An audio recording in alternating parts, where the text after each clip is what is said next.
The Texas Rangers are maybe back. The Dallas Wings go 2-1 this week. Talk about it after the whistle.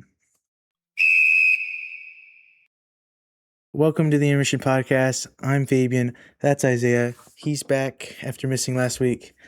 We're a Dallas sports podcast. We're going to hop straight into it with the Wings, who had a week, I guess. Tell me what you thought about this week. They had a pretty good week.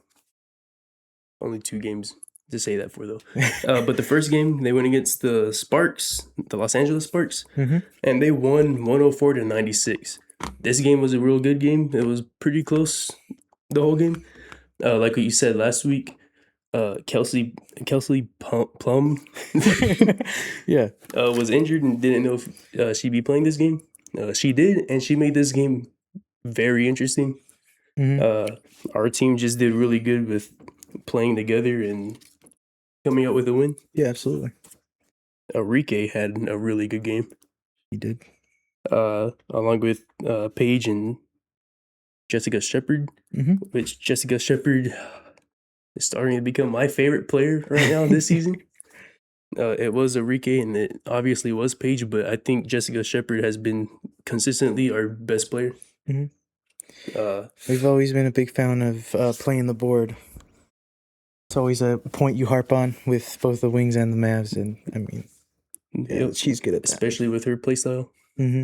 Paige has been somewhat good with the threes, so has Enrique, but Jessica Shepard, her mid-range is really good, and her layups, perfect time for her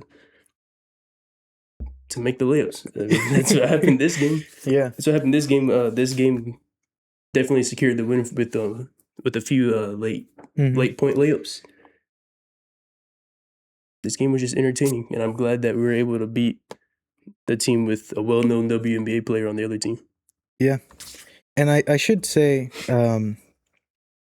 this team was like pretty much this game was pretty much all starters. I mean, we only had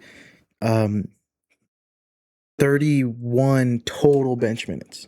The most minutes a bench player played was 15 minutes, but we only had four players off the bench that played any minutes at all. All of our starters had at least 24 minutes. So it was our starters playing almost the entire game. And same with the Sparks. They had insane amount of time, minutes as well from all their starters. But ours were better. Yeah, I think that's a good sign, keeping the other team starters on the floor, because I think that shows how well our team plays and makes the other team that scared that they need their starters in at all times. I think that's good, especially for a late game. Their starters get more tired than our starters. But we had to do the same thing. Yeah. Because they were also kind of scary. I mean, it was just a really good game, honestly. Yeah. Like you said, Enrique, a great game. She led us in scoring with 30 points, 6 3-points made. So, great game, especially from the arc from her. And then Paige Becker's 18 points, but she actually had her career high in assists with 14. So, really good game from her as well. Just, just a good game of basketball. Yeah, that's what I like seeing. I like seeing with how good our team is and how good individually our players are at scoring. I like seeing our teams being able to distribute the ball to different players and help them score. Yeah. Much like this last game that we played, but that's after we talk about this next one. Yeah. But is there anything more about the Sparks game you want to talk about? I don't think so. I mean, it was just a good game. I mean, obviously much more proficient from 3 than that game against Seattle. We went 10 for 25. A big part of that was Enrique. I mean, we just outplayed them in most categories. We had more everything except for free throws. So just good stuff. Less turnovers. Even though it was a pretty turnover-heavy game. I mean, especially for such a high-scoring game. They had 17, we had 12. But just, I think it's just a good all-around game. Yeah, I think that's all I got to say. Azzy Fudd, again, stayed in the starting lineup. Had an okay game. 11 points, 1 rebound, 2 assists. Yeah. Yeah, she's been... Azzy Fudd's been playing just okay, which kind of... Yeah. which kind of sucks, but I mean... at the times that she does score, it does. Mm-hmm. It is a good time for her to score, but she does play some pretty good defense. Yeah, she just hasn't had like that game where she's sort of taken over as the main offensive piece. Obviously, Jessica Shepard, Paige Beckers, and Enrique. Now, I would say this was probably her first game where she like really took over, even though she's had good games already. But like all three of those players have had games where they've taken over and sort of been the main weapon. That still hasn't happened with Azzy Flood. But again, she's only started. She hasn't maybe half the game so far this season. I think not even that. So she's still also just finding her footing in the league, and she hasn't played bad. She hasn't played bad. She just hasn't been a star. Yeah, and that's. I know we talked about how good, like how we talked about in the Mavericks how Cooper Flag was. Mm-hmm. I'm actually kind of glad that Azzy Flood's been at least decent, at least with the players that we have right now. Mm-hmm. Because like what I said about the Mavericks, even though our rookie is playing good, it sucks seeing him being that scoring leader. Yes. And it was the same thing with the Wings last year with Paige. Yeah. It sucks seeing that, but I'm just glad Azzy's not. Doesn't have to be. Yeah, it doesn't have to be that good of a player for the team to have success. Yeah. But I like to see her, just to win one or two games, just show that she can do that. Because again, I think that's always my favorite. My favorite kind of team is when there's so many players that can just be the threat that game. And I mean, obviously, that's how you find success. That's what. Just sort of completely off topic, but that's always what I talked about the Stars and why I didn't like the team as much as last year. It's just I like it when there's always. You have to be careful. Because you can't just plan around one player. You have to be careful with so many different players. And again, that's what we've shown so far this season. And I think if Flood can become an addition to that, then you're even more lethal. Yeah, it also makes the team's decision way more comfortable if they want to rest Paige or rest Jessica Shepard after playing a lot of minutes. Mm-hmm. If Azzy Flood is up to that caliber of playing and scoring, I think that makes like those decisions way more comfortable to be made. Yeah. But I think that's a later season conversation. Yeah.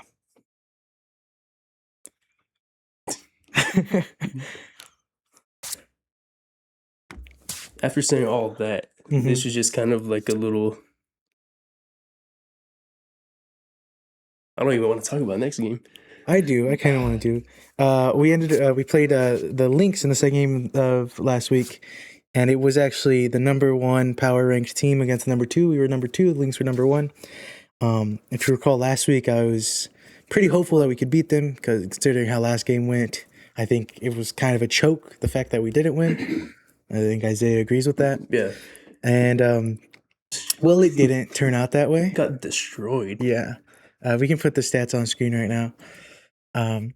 But yeah, we ended up losing 100-76 and just pretty much outplayed at every level. If you want to talk about it. I mean, you mentioned that last game the Wings 3-point, so we're up a little bit. They kind of struggled. Everybody kind of struggled this game. This looked way more like an off game. This loss just stings the way the first time we lost to the Lynx because man, we definitely should have won that game. Yeah. That's the only loss right now that's making me like, man, the Wings crumble under pressure. Right. Well, not even that. They just bad plays. But it also was like the first week of the season. Yeah. Still should have won that game though. Definitely. That sucks. I mean, this win put Minnesota up 10-2. I'm pretty sure. I think they went to 9-2. 9-2. Yeah. No, 10-2. You're right. Oh, okay. Minnesota is the number one team so far, I believe. Yeah, they were. Yeah, after beating us, they're definitely still ranked number one in power rankings. The Wings are ranked number 3, which isn't that bad. Mm-hmm. We were at 2, and then we got destroyed by the Lynx. So that's just it just sucks. Yeah. Games like this where like it's expected to with how well our team plays. There has to be a game where, at least one or two people are kind of not really feeling it, I guess. Yeah. But this just felt like the whole team was off. Yeah. Well, especially, I mean, to start the game, I mean, we just from the bat, off the start, from the line, uh, just right off the bat.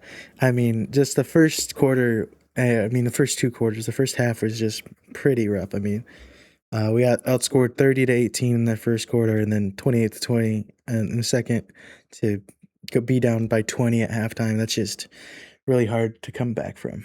Yeah, I mean, it sucks. I mean, it's like even though Paige did score 23 points, it came from like 9 of 16 from the field and 3 from 7 from 3-pointer. Yeah. Definitely don't want to see that in the future.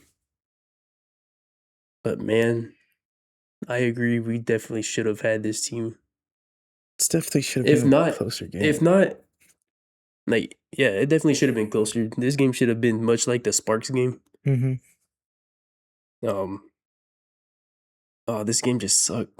Yeah, I mean, it was just not hitting our shots. I mean, 29 our bench didn't even really contribute that much either, and our bench has been pretty good throughout the season. Yeah. Yeah, I agree. And it's just, again, it's just us not hitting our shots. We went 29 of 77 from the field, 8 of 28 from 3. And then even while doing that, we weren't drawing fouls. We only had 10 free throws. We made all of them, but if you're not making your shots, you got to be going to the line, and we didn't do either of those things. Yeah. And also got out-rebounded. Yeah, this is one of the rare games where we've been out-rebounded. Just from their whole team, I don't think they had a single player that got more than, looking at it, they didn't have a single player that get more than 8 rebounds. Just their entire team was out-rebounding our entire team. Yeah. Pretty much all there is to it. I mean, Paige had 5 turnovers, really rough from her. Yeah. I guess the only other thing would be, like, we didn't send them to the line too much either, but yeah, they were making their shots. Yeah, that's the thing too about the Wings. We play some pretty good defense. I think so. Like they pretty good defensively. They don't really, like, obviously when you're playing a team and their main star is trying to draw a foul to get those easy shots. The Wings play pretty good defense where they can avoid those foul baiting calls, and I think that's pretty rare to see. And I think that's just one of the things the Wings are underrated of too. Yeah, being able to play defense without drawing fouls. That's pretty cool. Yeah. It's just we just didn't capitalize on our offensive possessions in this game, and that's really all there is to it. The whole team played bad. Yeah. I mean, obviously everyone had a negative, plus minus. All our starters had a negative, at least 13 plus minus. So, man, just the fact that we couldn't get our bench involved. Yeah, I mean that too. Isaiah James came in for 16 minutes, had 9 points, 5 rebounds, but she also went 4 from 13 from the field. So 9 points off of way too many shots. And then Clark also 13 minutes, 0 from 5 from the field, 0 from 4 from 3. Just rough from our whole team. Again, I could say the same thing about our starters too. Again, as a team, we went 29 of 77 from the field. That's just not good. And then again, they were hitting their shots. I think they 38 of 71 from the field, shooting 53.5%. And then, I mean, they didn't shoot too many threes. They shot 14, made 7 of them. And so, yeah. Also, it looks like we played our starters way more than the bench too. Yeah. Opposed to Minnesota, they were able to play both starters and have their bench out. Yeah. Which also sucks. I mean, our starters should be beating other teams' benches, but I mean, well, yeah, but when they're down by 20, yeah. Yeah, no, but that's the thing with how good, because you'd expect like at least halftime. They're like, all right, they're kind of warmed up a little bit. Maybe their shots will start hitting, but I mean, we something. outscored them in the third quarter. I guess third quarter continues to be our strong point. Yeah. But then we got outscored by a lot, I guess by 9 in the fourth. But yeah. Long story short, got blown out 100-76. Yep. As you can see on screen. Yep. But the Wings turned that around on Thursday last night, going against the Phoenix Mercury. Take that score off, producer.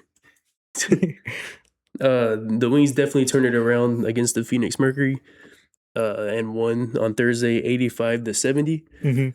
Really good turnaround from the Wings. This game, the Wings led the entire time, at one point leading by like 19 or 20.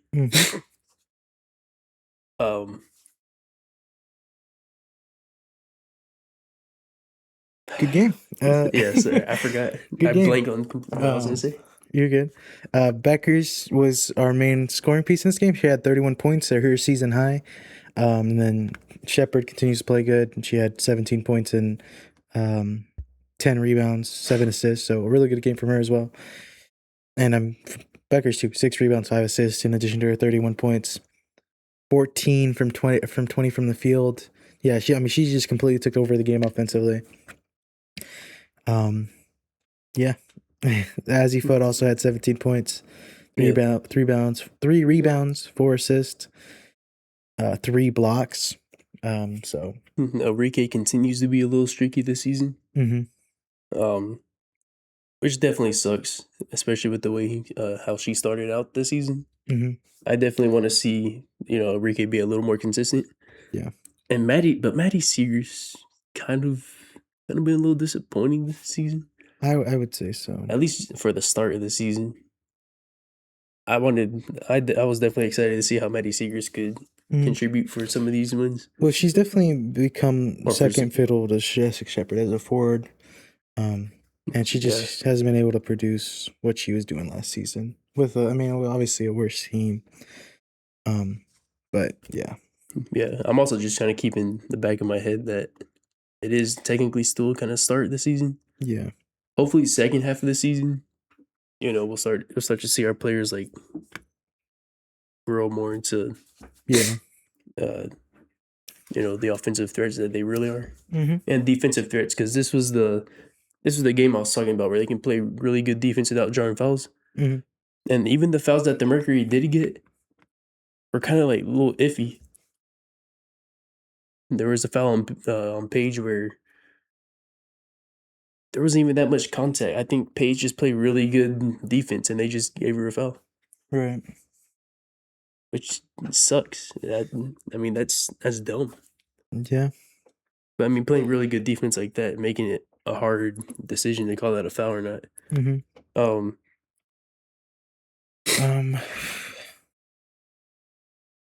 Yeah, our bench almost made the Mercury come back. Yeah. A little bit. Not really. It was only like a few seconds, and they cut the lead down from like, what was it, like 18-10? Yeah. Which isn't that bad, but still, I would have still liked to win by like 15 or 20. We did win by 15. Yeah, but the whole game consistently. Sure. I still think really good turnaround from how they lost last game. Yeah, but it is against the worst team. We were 100% expected to beat the Phoenix Mercury, so yeah, I kept wanting to say Suns too. Yeah. Yeah, but that's the thing too. You never really know for like any sport if you'll be able to beat the bad team, even though you're like fully expecting to. Yeah. So by the way they won this game, beautiful basketball being played. Yeah. By the Wings. Yeah. Yeah, the Wings just had a really good week aside from that one loss. That one really bad loss. Yep. After this week, we are 8-5, tied for 8-5. I thought we were 8-4. 8-4. Excuse me. 8-4. Third in the Western, behind Minnesota and Las Vegas. definitely possible to get second place. Yeah. And first place, actually. He's kind of decently close. Mm-hmm. Only behind from, like, what, 2 games? 3? We are 2 games back from Minnesota, yeah. The Wings can do it. Absolutely. We're a quality team this season. We already got 8 wins from our last 10 yeah, last again, season. last season, we literally the last game of the season to win 10. So, obviously, a huge improvement. Again, we're power ranked. Yeah. We were power ranked 2 last week, and we're power ranked, I think, 3. Yeah. I will be so mad if they win 11 games and then go on a huge losing streak. I will be so What do you mean? mad. We did better than last year. No, that would be the most depressing thing, honestly. Oh, I hope that does. Oh, I made myself. I made myself upset. Yeah, that's a very scary thought. But I don't think it will. No, me neither. I still got Wings going to the playoffs and or moving past the first round. Sorry. You're not apology not accepted. Gross. That's all I have for the Wings. Well, what about this coming week? Oh yeah. Bad fan. This coming week we play against Portland Fire. The Portland Fire, one of the newer teams. Yeah, I'm sorry. I still haven't been scouting other teams. You should. But I do know this next team though, the Las Vegas Aces. They're pretty good. We beat them last time. That was a pretty good game. I'm fully expecting the Aces to come out and try to beat the Wings again. Or to try to beat the Wings. We will be at home. I'd say Wings beat them again.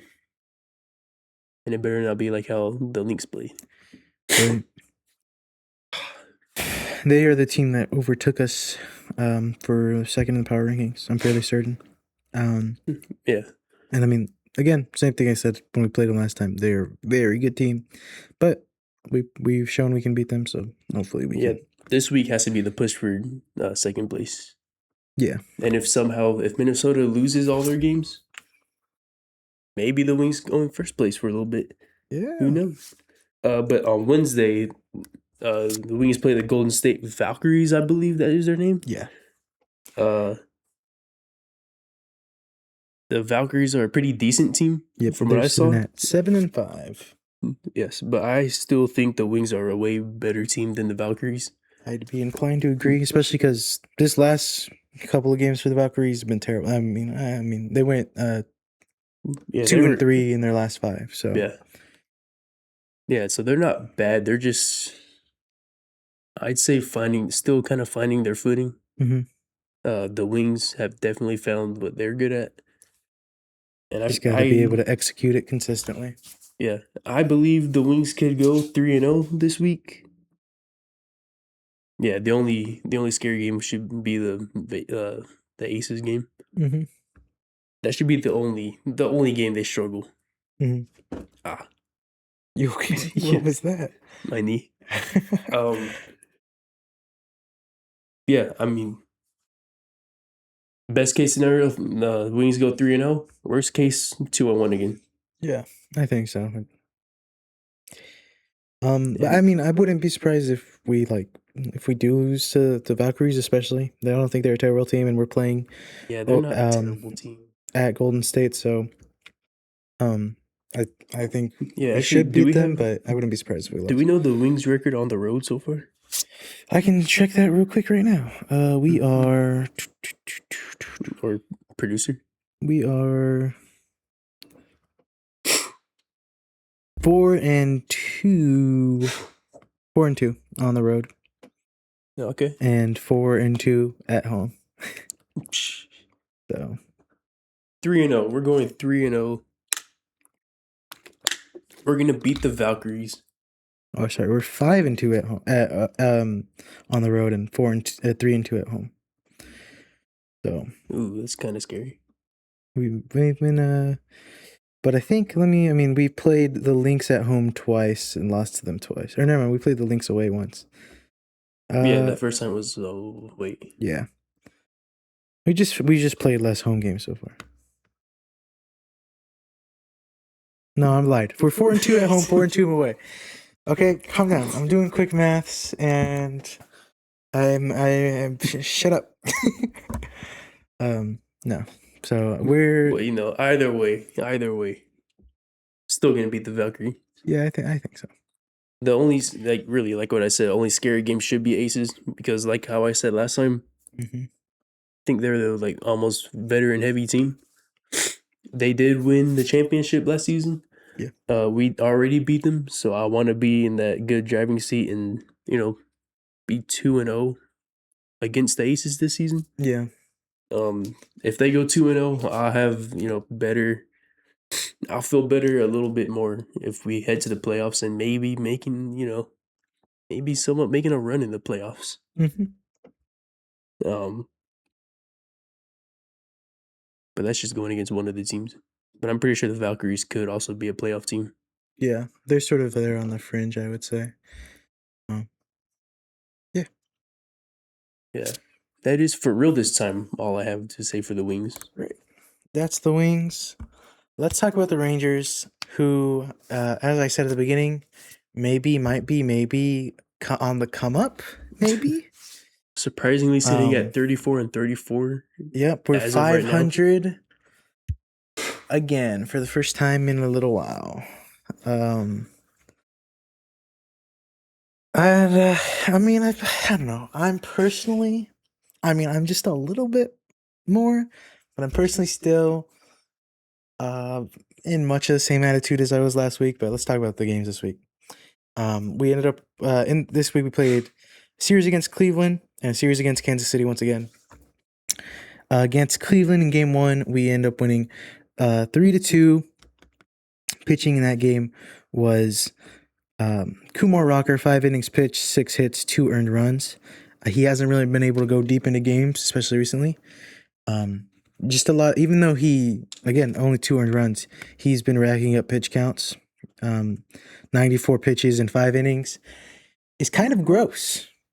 It's probably the best way to say it, honestly. It's kind of gross. But, as long as, you can get 5 good innings out of him, it's not bad, but you really want your starters to go 6 at least. 6 is the number you want them to go, and then a good starter will go to 7 or even 8 on a good day.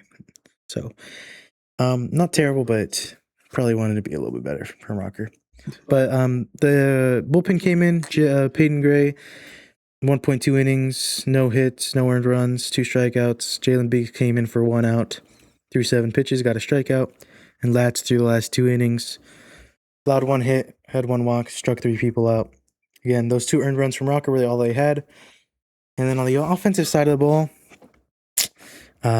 we got 5 hits, bottom of the 6th inning. I think we had 1 hit until the 6th inning. And then Higgy with a freaking nuke, dude. I was not expecting it. I was actually at this game. This was my father's birthday, if I'm not wrong. Yeah, this was my father's birthday. So I was actually at this game. Dude, I was not expecting Higgy to hit that homer at all. Nowhere near that far. Second deck. I thought it was a freaking bomb for him. And then coming back from injury, Wyatt Langford gets on base. I think it was a double. Then Corey Seager hits his own home run, also to left field, left center. And we take the lead 3-2, and no other runs were scored for the rest of the game. We didn't have an amazing hitting performance, but the hits we had were enough to get points. And again, we had 5 hits. The Guardians had 7. We left 3 on base. I think the Guardians actually left a decent amount on base. The Guardians left 7 on base, so it was really about our pitchers being able to get out when there were runners on base, and they did that good enough. Our home runs coming from Corey Seager off of injury after being 0-21 before his injury. Big things. he's had his struggles a little bit since that, but that was a great way to come back from injury. Same thing with Langford. Got a hit that really mattered in the game he came back from injury. So it's a good way to come back, but not a great hitting performance. Against, I want to say, a pretty mediocre pitcher. No, never mind. He's actually a pretty good pitcher. 2.68 ERA. So not a bad pitcher. I thought he was.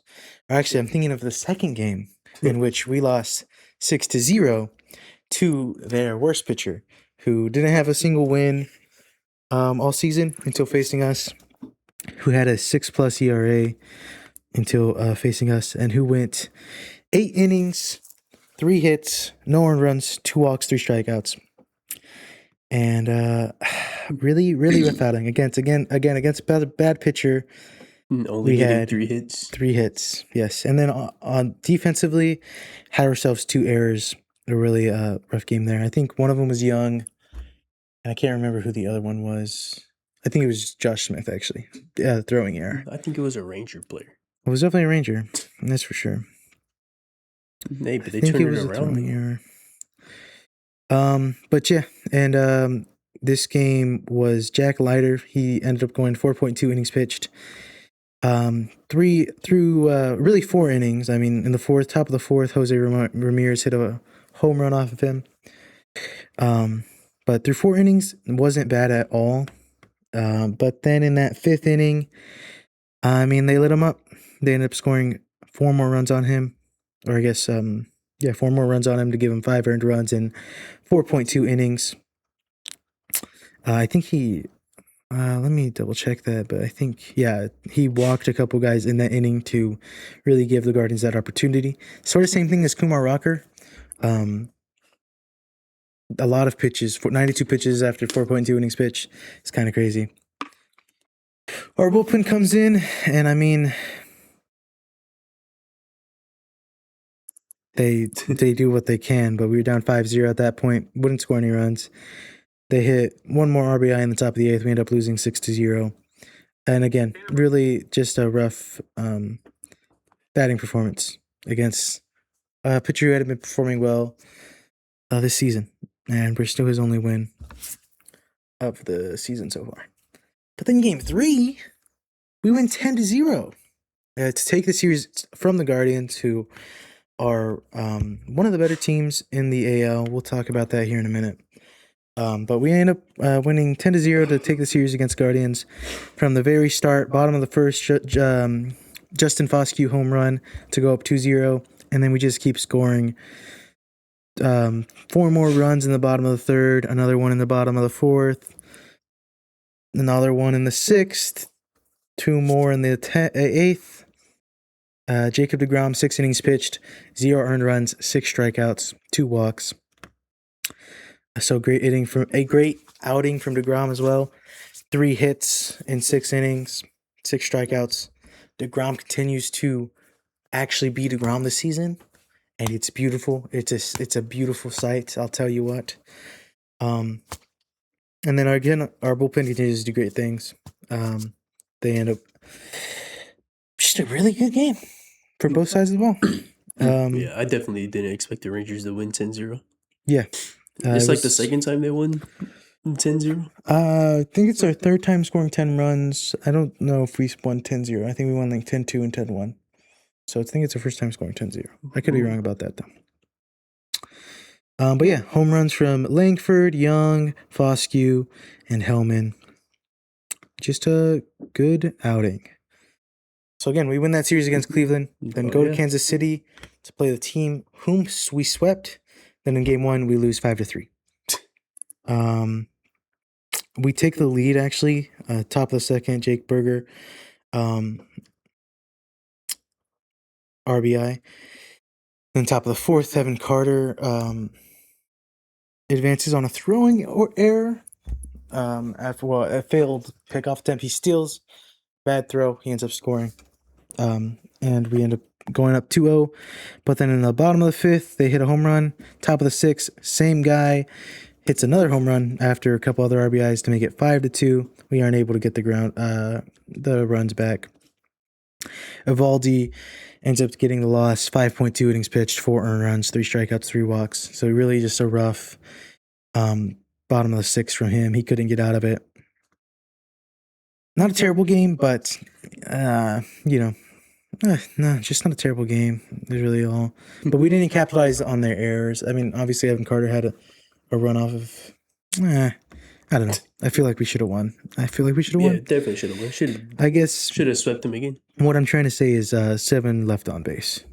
2 Wyatt Langford 2 times with runners in scoring position. Couldn't get a hit.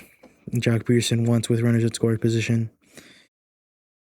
Yeah, just really rough there. But Peterson had 2 triples. They just didn't amount to into what you wanted them to, unfortunately.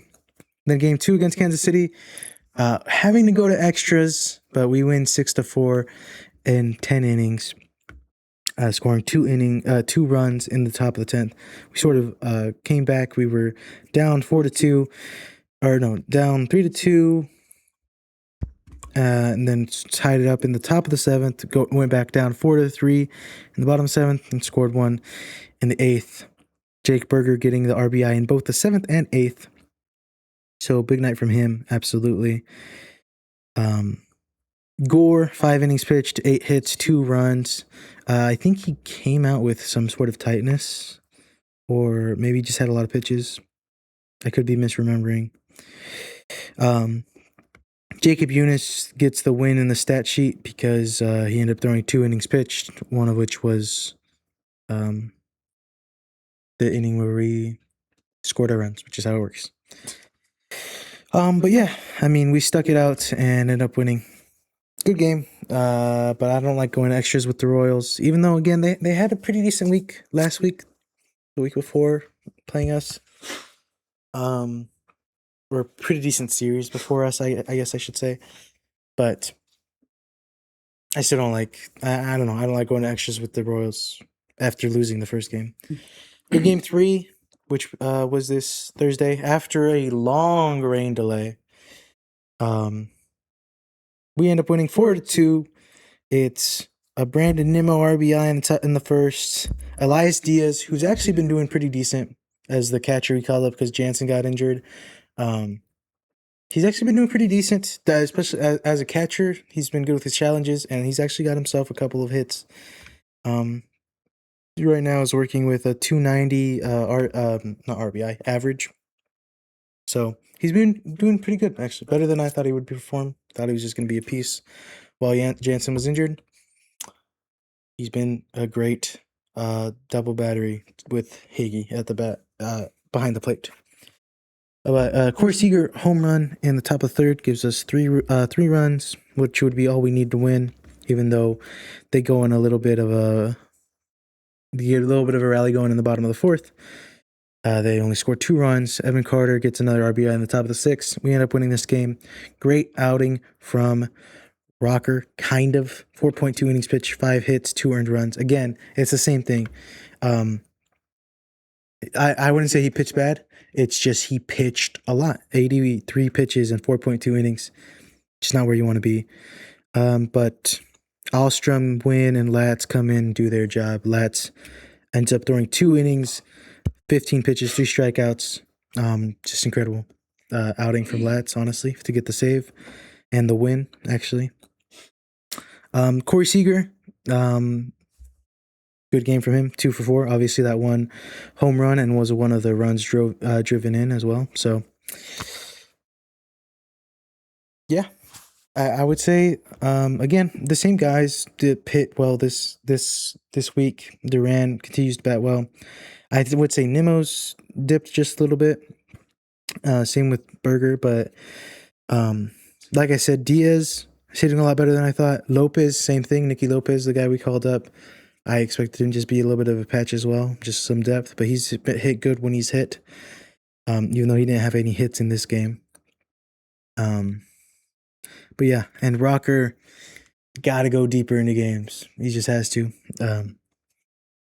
But yeah. But like I said, and we can pull up the standings right now. Like I said, finally we got to 500. We're sitting at 34 and 34, which is one good enough for second in the AL West, but also good enough for the wild card spot in the AL because the AL is just pretty not good this year. Yeah, pretty bad this year.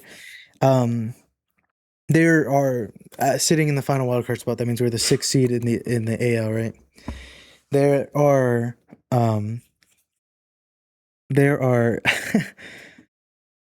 in the NL there are only 5 teams worse than us, and in the AL there's only 5 teams better than us.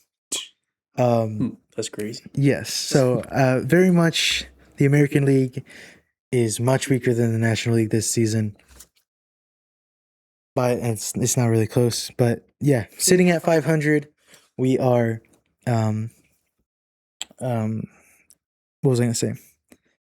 Yeah, we're in a wild card spot technically. Obviously, nowhere near secure in that wild card spot. The A's are right behind us in the AL West at 33 and 35. But we're also right behind Seattle. They're sitting at 36 and 34. We're only a game and a half behind them, I believe. 1 game behind them. Yeah, with percentages, that's how it comes out too. But we're the hottest team in the AL West with 7 and 3 in our last 10. No other team is better than 500 in their last 10. Obviously, we've been the best team in this last little stretch. But yeah, I don't know how much it is to be proud of to be in that last wild card spot right now. I really want to take control of the West, get in first place.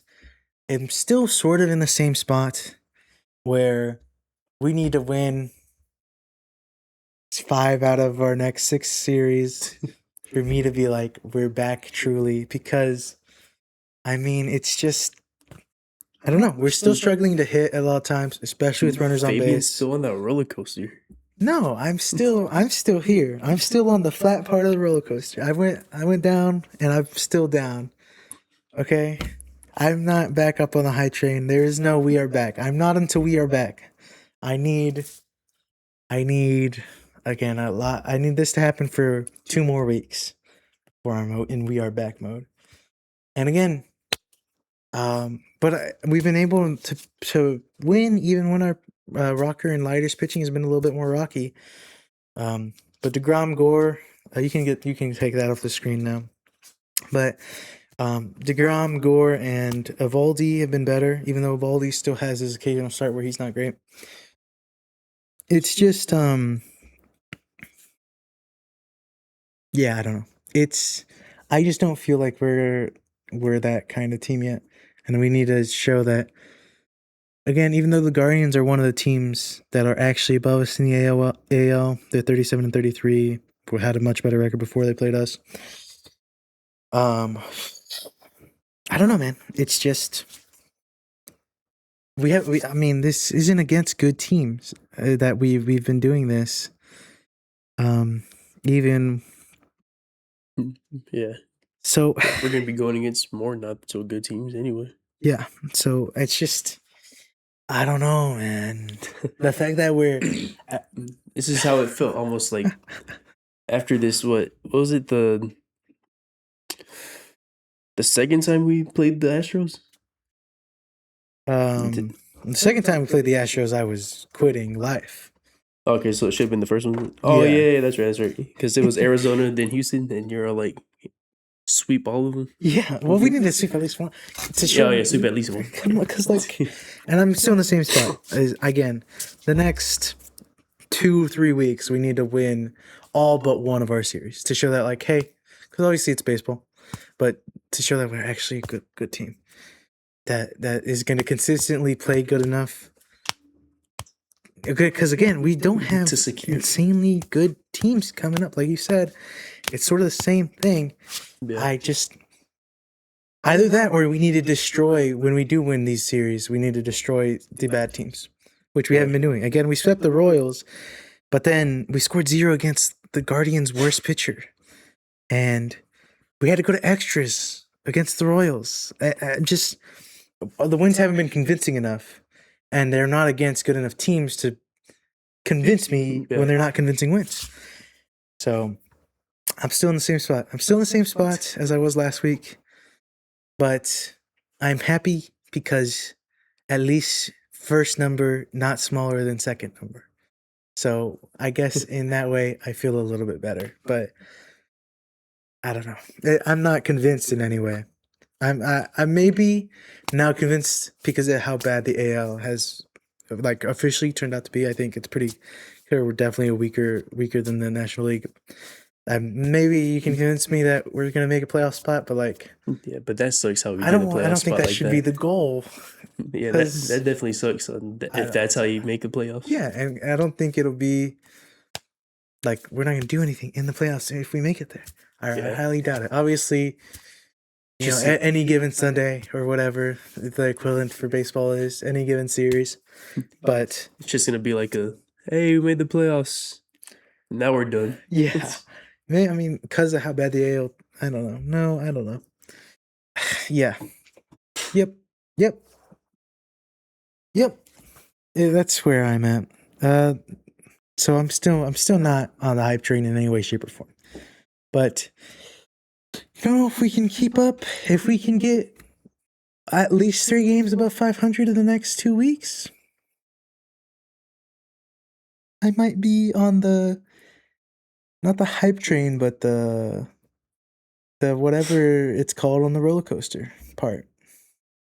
He's not going to be manifesting it this time. The pulley system. Because the last time he did, the Rangers lost it. Yes. Yep, that's true. I'm not going to put the hat on inside out. I'm not going to put the rally cap on. Had me looking goofy and like an idiot. Said the Rangers got this. Mm-hmm. In the very next week. Yeah. That was rough. But yeah, let's just go ahead and talk about this next week coming up. Yeah. Like you said, it's the same thing. We're not playing great teams. We're playing Boston, who's sitting at 27-39. Very winnable. They fired their coaches already this season, and their new coaches, most people are not really a fan of them. They're 4 for 6 in their last 10. Obviously, they're last place in the AL East. So yeah, extremely winnable series. We're in Boston. Honestly, again, if we want to be even semi-serious as a team, and if you want me to convince me to get on the hype train, you got to win this series, undoubtedly. You have to win this series. Yeah, still pretty winnable. Yeah. Pitchers is going to be Jack Leiter in the first game, Jacob deGrom in the second game, and Evaldi in the third game. Absolutely possible. Yeah.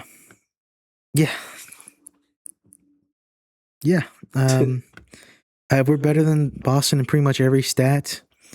It's just whether or not, well, except for batting average. Well, yeah, except for batting average, because we can't hit the ball.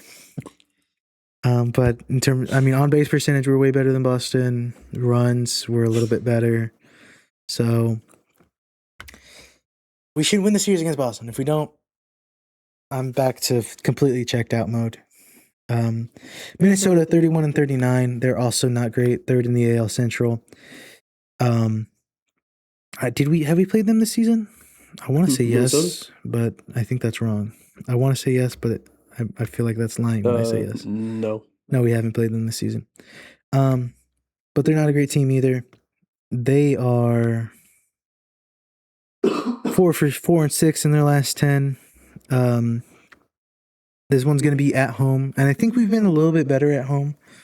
So hopefully we can keep that up. Just a little bit.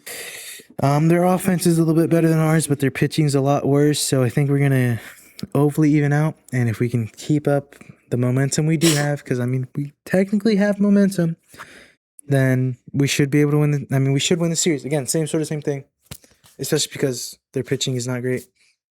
Need to at least hit against not great pitching. So if I want to take and be seriously, win against Minnesota, especially at home. Yeah. Better not get swept in either of these two. If we get swept by either of these two, I'm fully. I sort of went on the rant. I want to say 2 or 3 weeks ago. I think after we got destroyed by the Astros. I was like, "We're sellers. We're gone. We're done."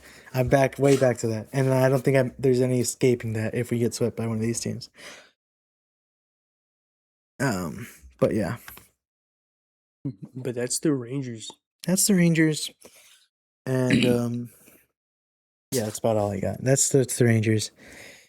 Again, there's some bright spots in the offense with Duran right now is the biggest one. Seager's, I mean, definitely been better than before his injury since he's came back. Hopefully he can get back to regular Seager form. But like I said, Berger and Nimmo actually have taken a little bit of a dip down. Young is still batting great. Peterson's doing at least fine, good, acceptable, which is way more than I could say last season. But I don't know. Just doesn't feel good. Doesn't feel right. Doesn't feel right. It's like it's like the Cleveland Browns winning. Like the Cleveland Browns winning a playoff game. Doesn't feel right. Yeah. But I think that's all I have for the Rangers. Yeah, I think that's all I have for the Rangers. Yeah. We'll see. Let's hop into other news. I talked a bit other news. I talked a bit about the I talked quite a bit, I want to say, about the Mavs and Stars deciding to move venues and their most likely venues. I don't know if you want to give your opinion on that at all before I say this next part that I'm going to say. I think I kind of agree with what you said last episode because I did watch it. It does suck that the Stars are going to Plano. Mm-hmm. But I guess for the Mavericks, I guess it's pretty cool that they're gonna make their own like little basketball arena where what was it, Valley View Mall? Yeah. Yeah. And yeah, I guess they're still technically considered Dallas. Or would be considered Dallas area. But it just sucks that both of them are moving. Yeah. I did like American Airlines. I think it's fine. But again, or no, that's the part that I was telling you about off camera. I forgot to mention it last season. It's like the main reason that they're moving is because both teams, both the Mavericks and Stars, is because they're not happy with the amount of suites that are in the American Airlines Center. Yeah, that's true. Yeah, I mean that's why the Mavericks are building their own. Yeah, and I mean, same for the Stars. I mean, and that's why the Stars are planning to do it in Plano. It's just so you get the rich people to sell suites. But I don't know. I don't know how successful that game plan is going to be. But I like seeing all the fans. I like seeing all the fans being out there. I don't like seeing it fans and then you look up in their suites. Yeah, well, and it's this is kind of on point, kind of not. But I was watching the Spurs-Knicks game, and while obviously, the Knicks were making some incredible shots, obviously an incredible game. The first reactions they show are the celebrities. I'm like, I don't give a crap about what Jerry Seinfeld's reacting. Show me. I didn't even know Jerry Seinfeld was a New York Knicks fan. I mean, he's a New Yorker, but yeah. Yeah, but I never saw him as like the type of guy to go to the game. Yeah, like at least Ben Stiller goes to some of the games. It's true, but yeah, I'm like, I don't care about Jerry Seinfeld. Show me the fan. I mean, finally, 3 minutes later, they show the fan shots and they're hype as heck. I'm like, show me that immediately. I don't care about. Sorry, that's kind of related, but it's kind of not. But yeah, I mean, it kind of goes with what we're talking about with the new arenas and all that. Yeah, they're going to be showing the suites and all that, and whoever's in the suites. It's like, I don't care. I want the every man. That's what the sports are for. We're going to see Dirk in the suite. The sports are for the freaking train goers listening on the radio, dude. That's where sports are for. Sports are for me, us.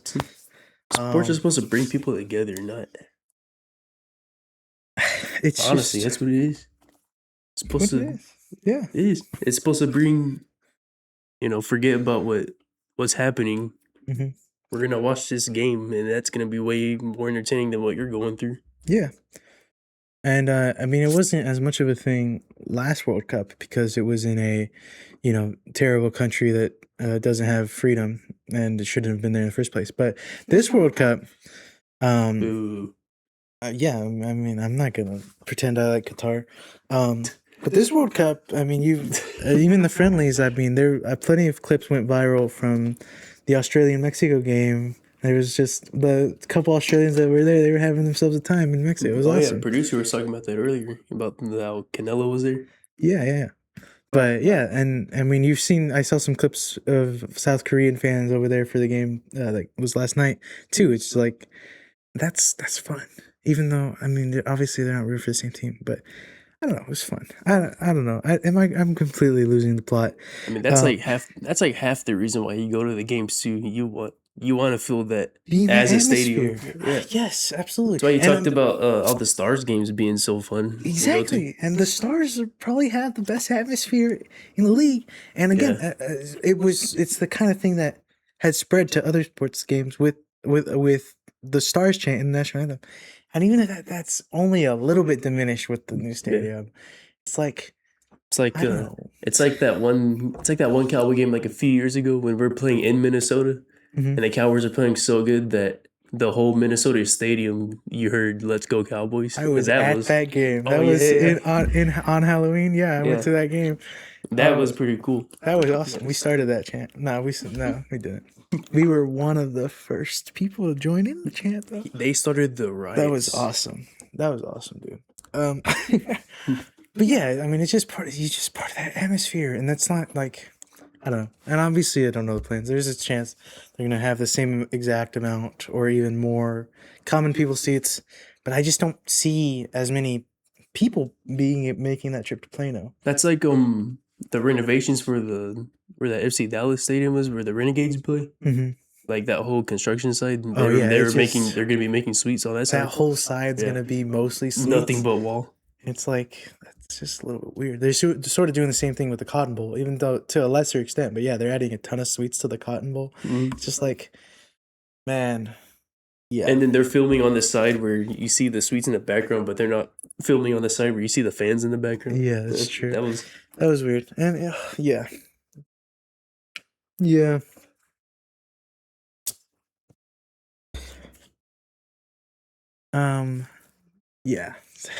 I really don't want them to move. But what I was going to bring up new information wise, I just want to get some of your input. We sort of went off on a couple of tangents, but that's fine. That's what this is for.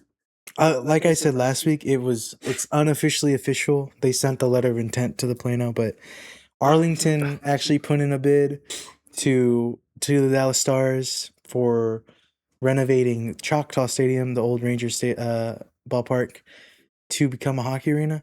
I doubt the Stars go for it, but I would prefer that over them moving to Plano.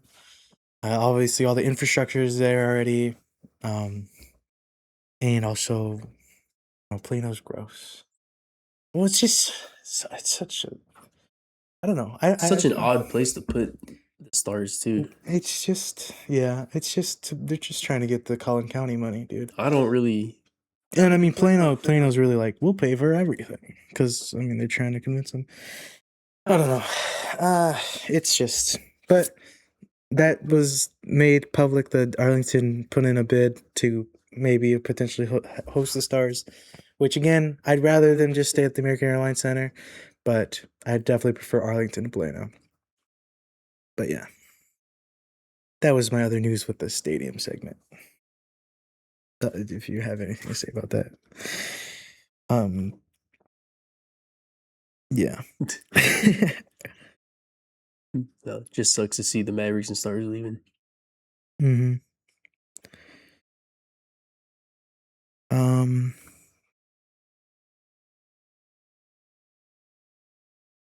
Are there more news? More news or I don't know. I'm checking right now. I feel like there is another piece of news that I'm forgetting.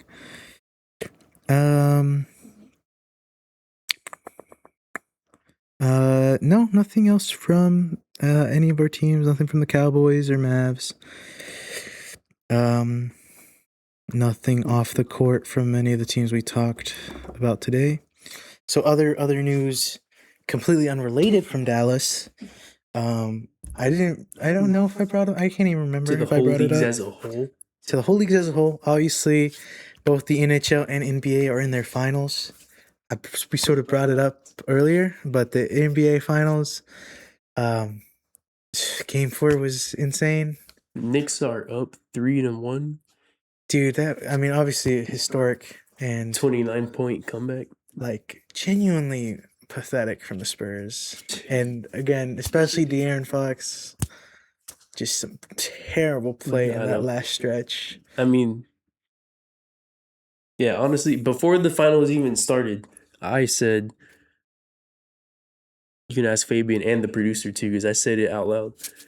I don't care who wins the finals, but I will be going for the Knicks because Jalen Brunson was a Maverick, and I want Jalen Brunson to get a ring. Mm-hmm. And they went and stole the first 2 games in San Antonio. Yep. And I was like, yo, I guess their experience is definitely gonna be the main factor on why they're gonna win. Mm-hmm. And San Antonio won Game 3. Yes, San Antonio won Game 3.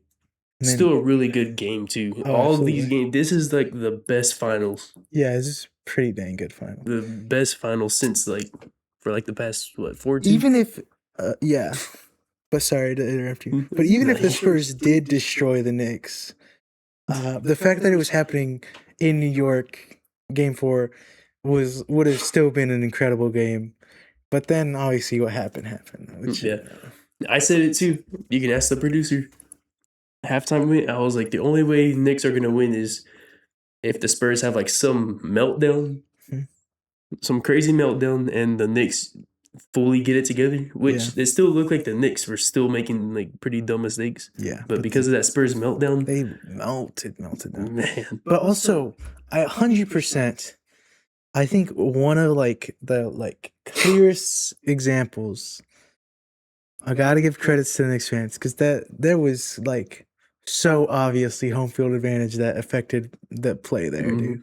Because they were hopping. That being in San Antonio, San Antonio would have definitely won by 29. Yeah, which is another reason why I was so pissed they were showing this. I was like, the fans are having such a huge factor, and every time they cut away from the court, it was first, gotta show Jerry Seinfeld, gotta show Taylor Swift, gotta show Timbo Chambobo.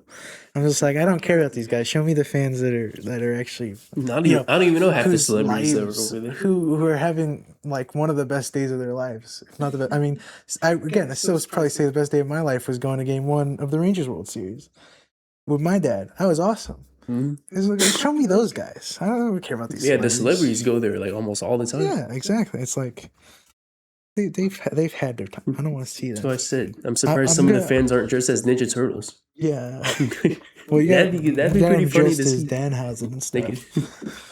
That'd be pretty funny to see. I want to look in the crowd and be like, "Is that a turtle?" But yeah, no. Just absolutely insane atmosphere from the Knicks fans. Yeah. Also, got to say too, everybody's been saying Karl Anthony Towns should be Finals MVP if Knicks win. Mm-hmm.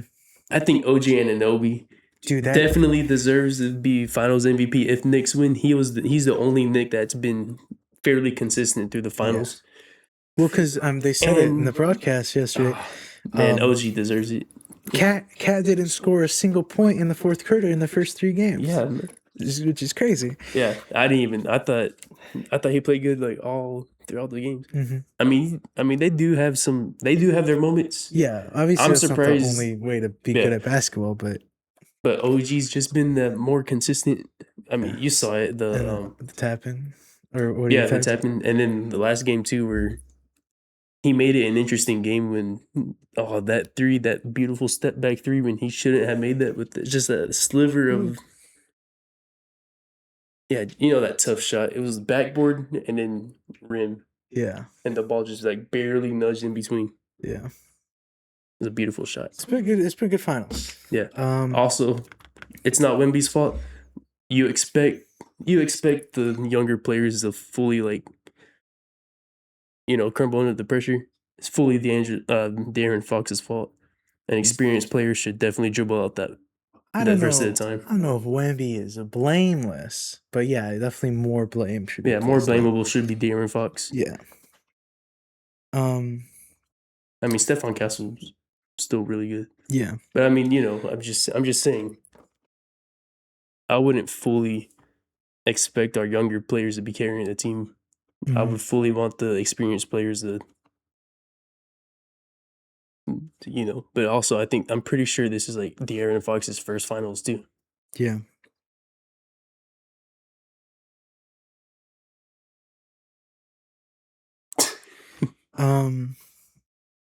But yeah, man, De'Aaron Fox, all he had to do was just dribble out the clock, get fouled.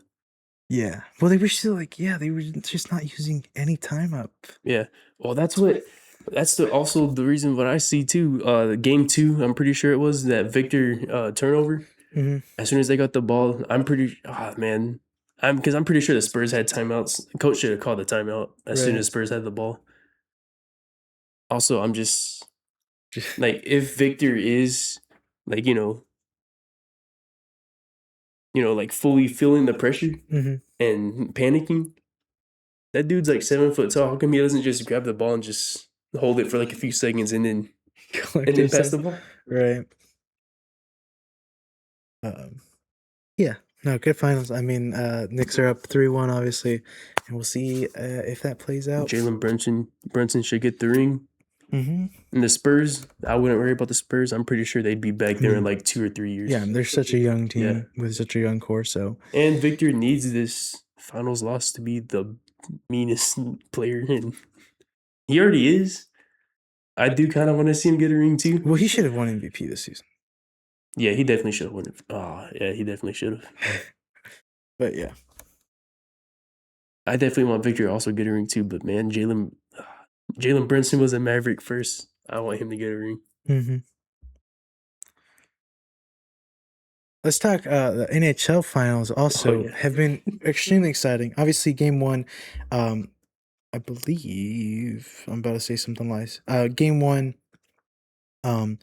very close shot with 4 minutes left to win it by the Golden Knights. Very good game. Game 2 goes to overtime.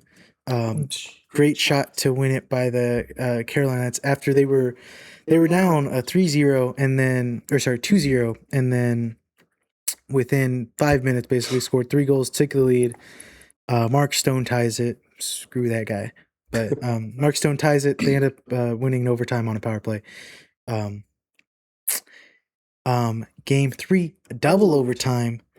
That game was crazy. Yeah, I don't know if you watched any of that game. That was the game where that was the game where the Golden Knights were up like 4-0 going into third period, right? Mm-hmm. They scored 4 goals in the second period. Yeah.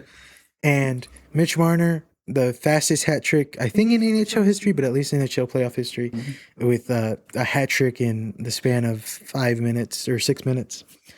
Man. But then the freaking Hurricane in 39 seconds, 3 goals in 39 seconds. And then they fought for that 4th goal on a power play, on a crazy play, get the goal. And then the Knights in second overtime winning with the dumbest goal ever. And the overtimes were so good. There were good shots on both sides, great saves on both sides.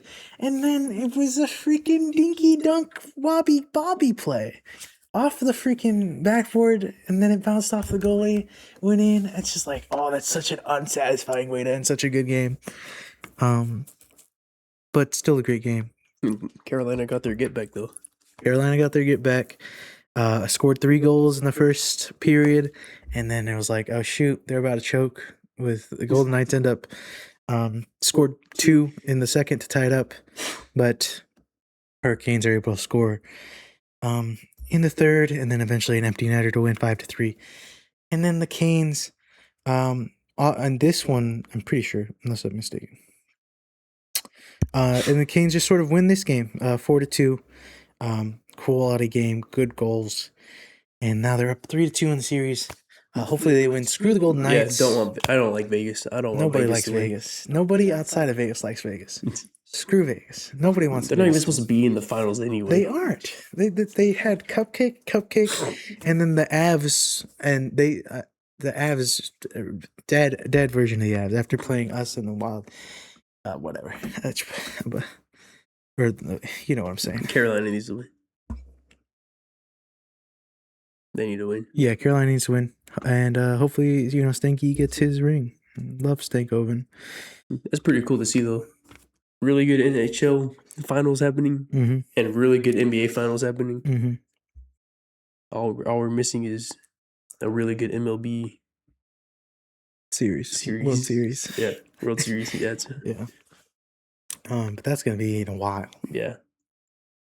That happens much closer to the NFL playoffs. But still, I want that to be an amazing World Series too. Yeah. I don't know how likely that is though. Yeah. I mean, I don't know. I didn't like last World Series. I mean, I'm just saying, it's really good that you like seeing both teams fight as hard as they are, absolutely, to win a game, and that's what makes it really good for. That's why I like it for the NBA. Both the Knicks and the Spurs really want this championship, and I like the heart that they're playing with. Yeah.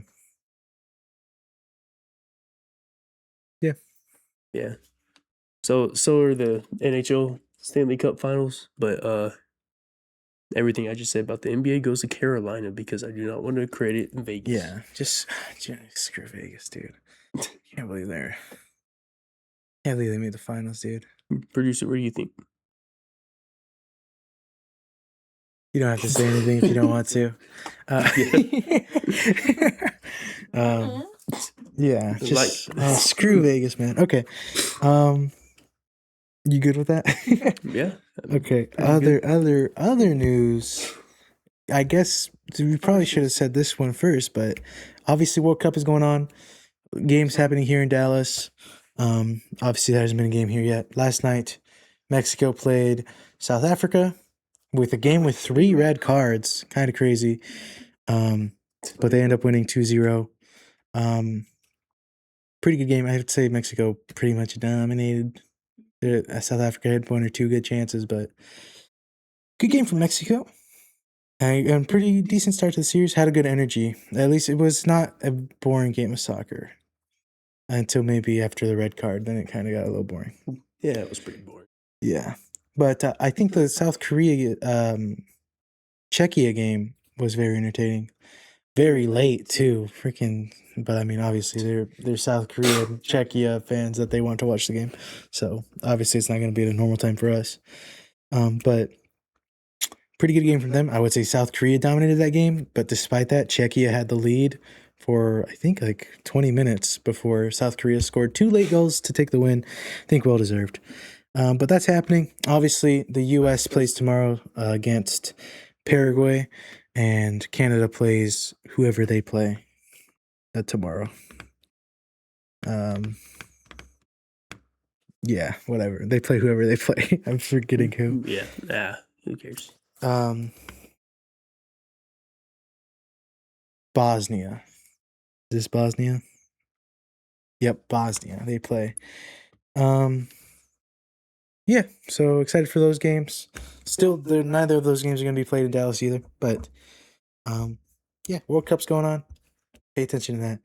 I don't know how many updates we'll do. I don't know if we'll do update next week, but I don't know. It's cool. These first 2 games are pretty good. Go to the Fan Fest if you want to go to the Fan Fest in Dallas at Fair Park. They'll have watch parties for every game. Yeah. Yeah. That's all I gotta say about that. Yeah. It's just 2 games so far. I guess not tomorrow. Today, the U.S. play and the U.S. and Canada play. Yeah. So I think that's what we got. I think we had a pretty good episode, in my opinion. Let us know what you think. If you did enjoy it, like, share, and subscribe. Follow us on our Instagram and our TikTok, description below. And if you made it this far, go ahead and comment. Plano still stinks. Plano still stinks. We're gonna play a couple of games like we did a couple weeks ago. But if you don't want to watch that, I guess thanks for watching and goodbye. And I love you. Isaiah, talk to him for a second while I do this. If we get 500 subscribers, we will do a face reveal of our producer. Thanks for watching. We'll be back in a second with the games. We're going to be playing the game that every sports podcast is playing. Mostly just because it's fun, but also why not? So we're going to be playing 20-0, the NFL version of 82-0. It's just a little bit newer, but we're going to be doing offense only, every team, every time period. We get one reroll if we don't like the guys we see. It's one quarterback, one receiver, one running back, one tight end, and then 2 flex spots. We're going to get started and see how we do. Go ahead and spin that wheel. Hopefully we make a good team. What time period? 1999. Okay. Tennessee at that time is who's the team at that time? Steve McNair was the quarterback 2003. I think this is not a good team, if I'm remembering correctly. I don't think so. Let's see. Scroll further down. Keep scrolling. I don't recognize a single one of these names. We're gonna use our reroll as soon as possible. Yeah, because I don't think that's a good version of Steve McNair either. Indianapolis, 2006 to 2016, 2020. That's both Andrew Luck or Phillip Rivers, both on the team at that point. They're both good QBs. Jonathan Taylor's rookie year. He did good his rookie year. Who are the receivers? I don't think they have the TY's there. Would be the only receiver we'd take from them. I don't think they have any beautiful tight end or anything. Yeah, I feel like we can get a better quarterback. I don't know. Andrew Luck was pretty good. So what, you want to go TY? TY would be the only other choice. Or Jordan Taylor's rookie year.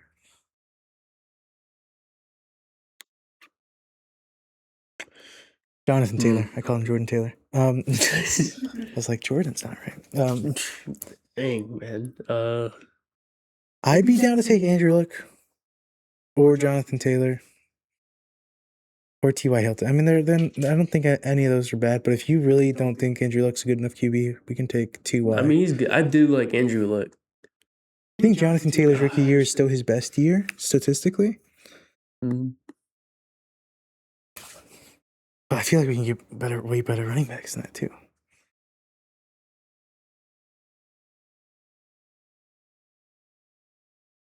I'm down for Andrew. I guess I'll be down for Andrew Luck, actually. All right. I think we're going to take Andrew Luck. I'm completely happy. I mean, there's a lot of better QBs. I think we take Andrew Luck. Then we get prime Tom Brady. Yeah. I mean, Tom Brady would be good anytime between 2000 and 2018 or whatever. Yeah. Going to Spain next team. Denver, 2006 to. Let's see here. Man, I do not know these teams. That's not what I'm thinking of. What are you thinking of? Yeah, no, that came way later. Yeah, he's thinking of Peyton Manning. Yeah, this is before Peyton Manning here. I'm trying to think, but did they have their defense was good before Peyton Manning got there. Then they got a couple offensive pieces along with him, if I'm not mistaken. Yeah, because I know.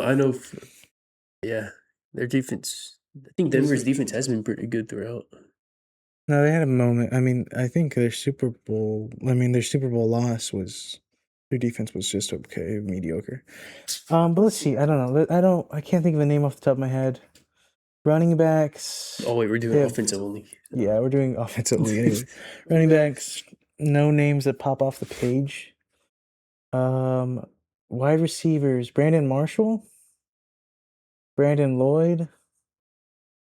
Javon Walker. 2006 season. How many receivers do we get? One, and then a flex. There's 2 flex spots that can be running back, receiver, or tight end. But I think we take a receiver. One of the Brandons. Brandon Lloyd or Brandon Marshall. Yeah, I was about to say, if we have a pick for 2 receivers, I'd say I wouldn't mind picking a receiver. Yeah. But we got 2 flex spots, so. I'd say. No, yeah, I'm down for a receiver right now. I think we take Brandon Lloyd here. The running back doesn't stick out? No, not at all. They didn't have any good running backs. Wide receiver, yeah. Put him at the wide receiver. And give us another spin. Cincinnati, 1981 to 1990.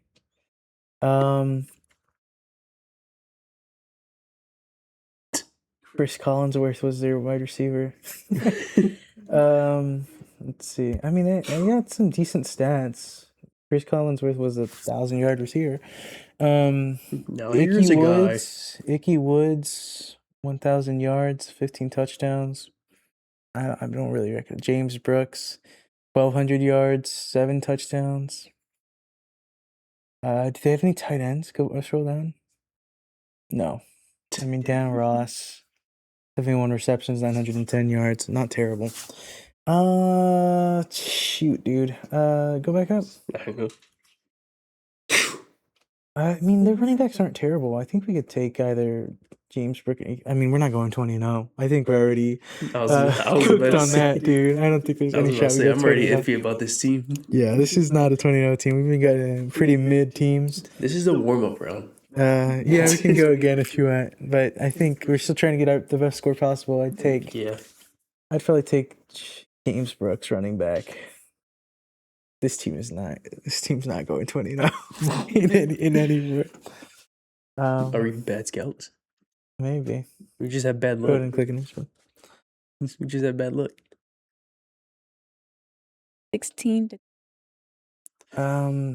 Is Tyreek Hill isn't there yet. Neither is Jalen Waddle, I don't think. I think so. Dude, yeah, this is such a terrible list. Mike Gesicki, tight end. He was okay for a couple seasons. I don't know if 2020 falls in that season. Devontae Parker, wide receiver. They're only 1,000-yard receiver on this list. I'll take Mike Gesicki. This team sucks. Yeah. I'm definitely want to play again just because this team's awful. We're going 0-16. Put Mike Gesicki at tight end. We're going 0-17, I mean? No, but I do think we're gonna have a losing record. Go ahead and spin it again. New England, 1999. I mean, this is their first Super Bowl. 2001, the first 2 Super Bowls, I think. I don't know any players from their first 2 Super Bowls, though. They got Corey Dillon, 1,600 yards, 12 touchdowns, running back. Can you go to the wide receivers? Troy Brown. I don't recognize. Deion Branch is a name that I kind of recognize. Did we pick a running back already? Yeah, we just have the 2 flex spots left. That's right. I go back up. I think we take Corey Dillon. That's the name that I recognize the most, and he's got the best stats, but I've recognized that name to some extent. We are not ball knowers. Cleveland, 2021 to 2025. Defense on this note. Myles Garrett. What is it? I guess Nick Chubb is decent. That's it. That's going to be their only pick. Well, I guess David Njoku, but tight end's never going to be as good as a running back or wide receiver. Yeah. Amari Cooper wasn't any good with the Browns. I mean, he was okay, but... Get the running back. Go ahead and give us Nick Chubb as our final flex spot. And what's your prediction? 7 wins is my prediction. 14-6. I mean, yeah, I guess they're still, taking the best version of every player from that time, but yeah, 14-6 is nowhere near 20-0. We're gonna go one more time. Let's go one more time. Hopefully we'll get better luck. Yeah. Pick play again. And we're going again. We're trying to make the best NFL team we can. Teams from different areas. We're doing offense only. Now we gotta beat 14-6. We gotta beat 14-6 was our score last time. It's not great. Kansas City, Ooh. 2021 to 2025. So the question is, you take Patrick Mahomes, obviously one of the best quarterbacks you can get, but obviously, I mean, this is most eras. There's gonna be plenty of good quarterbacks. I think might take Travis Kelce as he did play good as for a like little bit. he's one of He did play good for a little bit. the only tight ends I would say is like could be a game changer. Yeah, last round we did not find any good tight ends at all. Yeah. And so I mean, I wouldn't mind that. But What- we what also year- got to get a good scroll team with a down good and tell me era. what year Travis Kelce is it? 2022. I think you take Travis Kelce. 2022.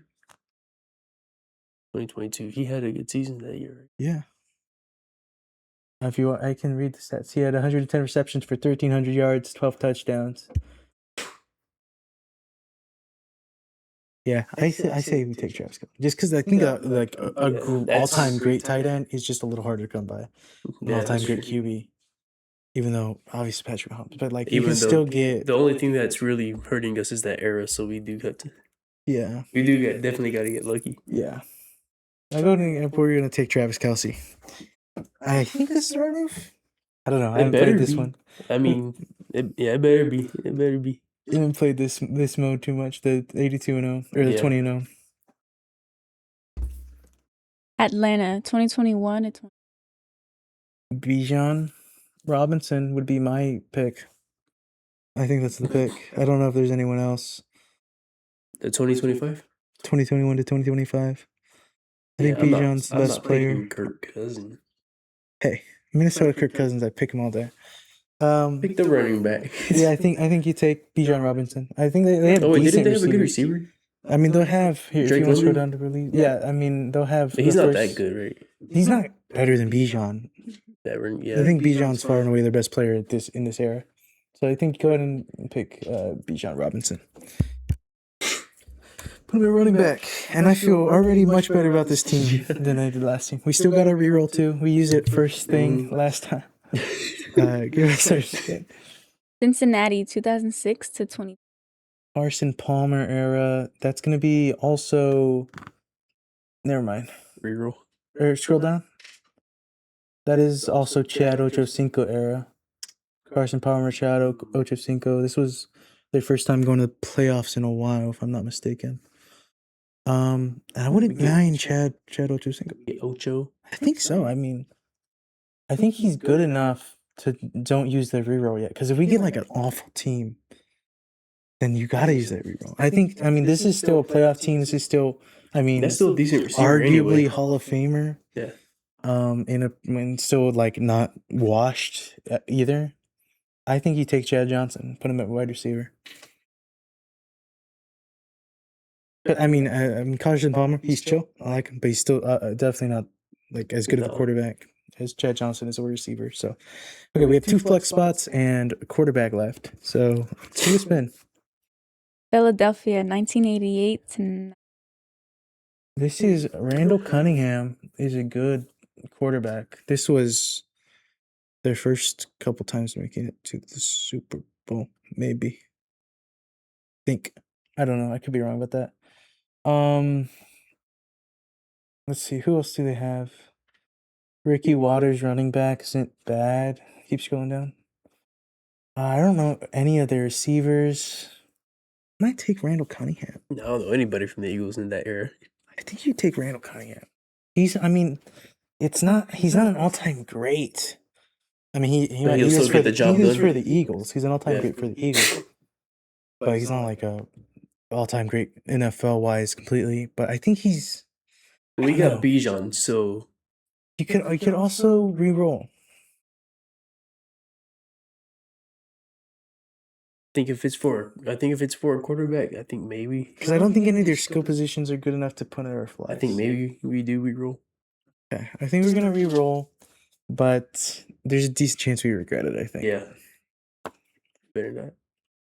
Jacksonville 2011-2015. So I regret it. I like completely. There's nobody on this team. Scroll down. I don't know. I don't think they have any receivers. Oh wow, we just messed up bad, dude. Yeah. Allen Robinson is their best receiver in this area. In this era, 80 receptions, 1,400 yards. This is also the year before playoff Lenny and stuff like that. This cuts off before their AFC Championship random 1-year run, so we don't even have stats from that year. Give me Allen Robinson at a flex, and this team is cooked. We just cooked it. Should have just taken Randall Cunningham.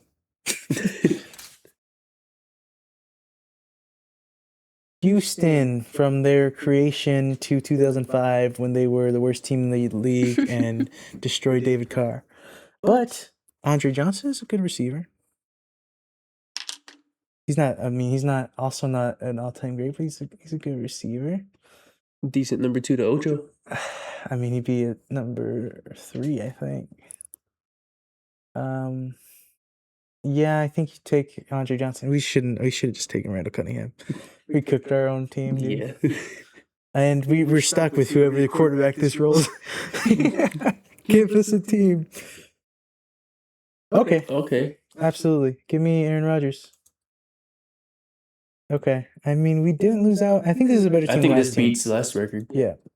Same record. 16-4. That's what we got last time, right? I think A B plus. What did we get last? What grade did we get last time? A B plus. I'm pretty sure we got 16-4 last time too. I think so. Oh, so it's just the same letter grading. Yeah. Where'd you say we went bad at? It's our flex players. Position. It has to be our flex players.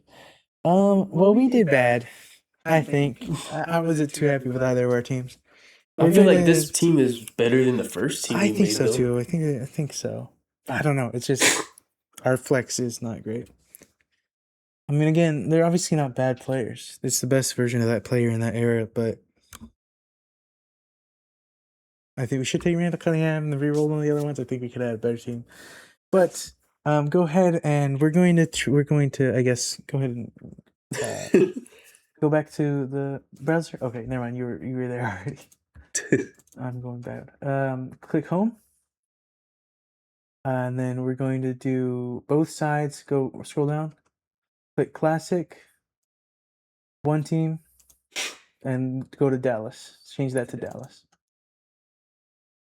Okay. We're doing the Dallas Cowboys now. We're going to do 20-0 Dallas Cowboys only, offense and defense. We'll see how this goes. This is probably going to be too long for a TikTok, which is why I want to just do offense only. But we'll see how long this takes. And we might do one that's offense only too. But I think you can pretty easy make a 20-0 team with just Cowboys. So we're going to do it. Let's do it. Get us started. 2016 to 2020. Sorry, I cut you off. Rookie Dak Prescott. Rookie And Dak Ezekiel Prescott. Elliott. I think rookie Ezekiel Elliott is better. Is because it's actually 2019 Dak Prescott. Is the year it's giving us. What year is he? Oh, okay. What year is he giving us 2019 for Dak Prescott, Elliott? 2016 Ezekiel Elliott, 2019 Amari 2016? Cooper. I think you take rookies. Rookie Zeke is crazy. He was, think you take was Zeke. good. Yeah. He was generational. I think you take Zeke. Put Zeke at a running back. It does all offense first and then it goes to defense. So we're still just doing offense first. Hey. 1999 to 2005. Are we stupid? I guess we have a pretty decent chance of getting Emmitt Smith a record-breaking year, huh? Go ahead and give us him at the flag. No. Because this is post that, I think. Scroll down. Yeah. So this isn't peak Emmitt Smith, so you're going to take him anyway. Scroll up. This is pretty much right after the Super Bowl window. We do have into our very awkward quarterback phase. Yeah. Scroll down. I don't know. Receivers. We have anyone insane at this time? We don't. This might be our worst era. Might be the reroll. Keep going down. Tight end. Do we have a good tight end? No, we have Dan Campbell. Scroll back up. Keep going. It'd be. I'm not taking Drew Bledsoe. I just out of principle, I hate Drew Bledsoe. So give me a reroll. I think we take a reroll here.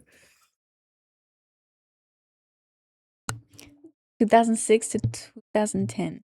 This is Tony Romo, 2007. Incredible year.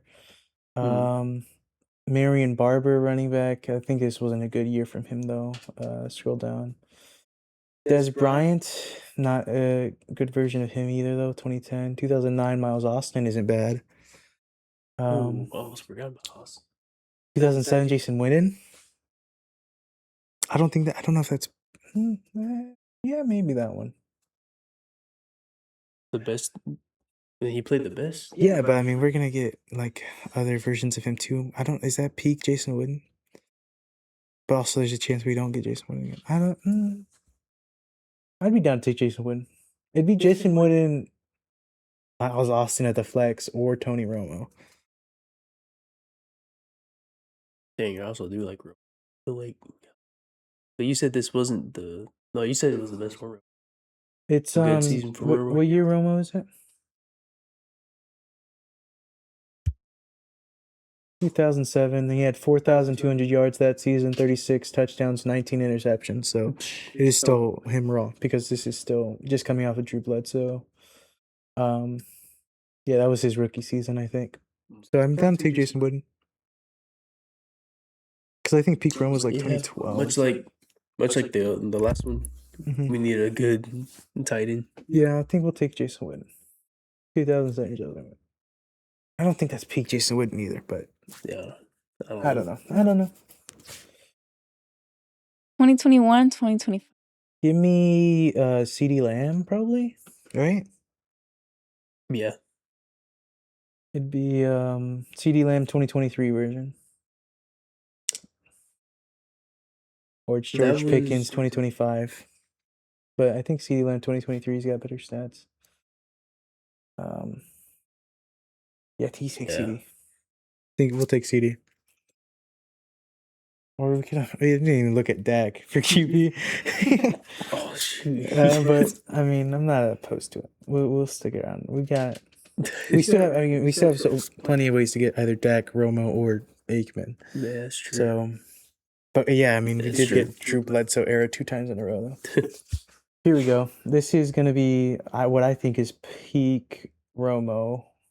2014. I don't know. Maybe I'm wrong. I mean, 3,700 yards, 34 touchdowns, 9 interceptions. Marco Murray, running back, 1,800 yards. That's Marco Murray, 2014. Dang, he was a good running back too. Yep. This is Des Bryant, 2012. We're a good team. Go down. I don't think, because it's not going to give us Jason Witten again, so I don't think we're ever going to get in a better tight end than that. So yeah, it'd be Des Bryant as our flex, 2014 Tony Romo. Yeah, I agree. Either Des or Romo. Or DeMarco Murray. It is 1,800 yard DeMarco Murray. But again, we have Ezekiel Elliott rookie season. I think if we take another running back, it's going to be Emmitt Smith record-breaking season. So I don't think we do. Tony Romo or Des Bryant? I say Romo. Say Romo? We have a good receiver already. Yeah. QB. And then it's just whatever backs, running back or wide receiver comes up. We have 2 flex spots left. Give us a spin. 1989. Give me Michael Irvin or Emmitt Smith. Scroll down. I think maybe Emmitt Smith. Or scroll back up. I think Emmitt Smith is better. I mean, they're both obviously. This is our peak. So who's stopping that? Elliott and Smith. Yeah, I think you take Emmitt Smith. Give us Emmitt Smith. Michael Irvin, also the GOAT, though. Obviously. We're losing recipes. We're losing recipes. Yeah.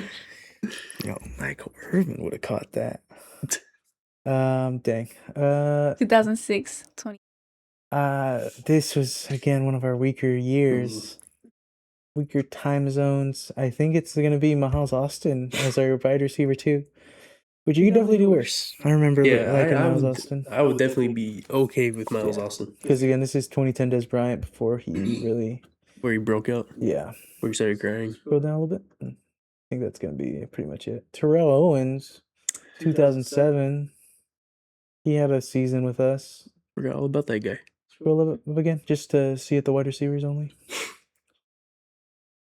I mean, they're comparable. It'd be...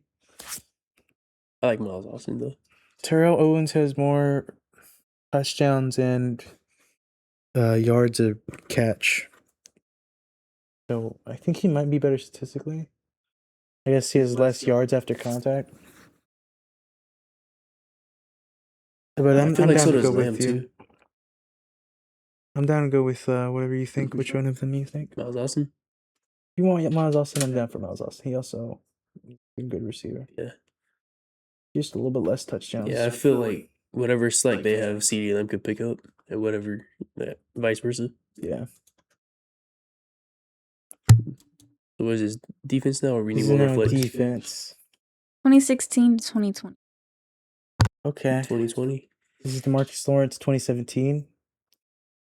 14 and a half sacks that season. Scroll down. Let's see the rest. I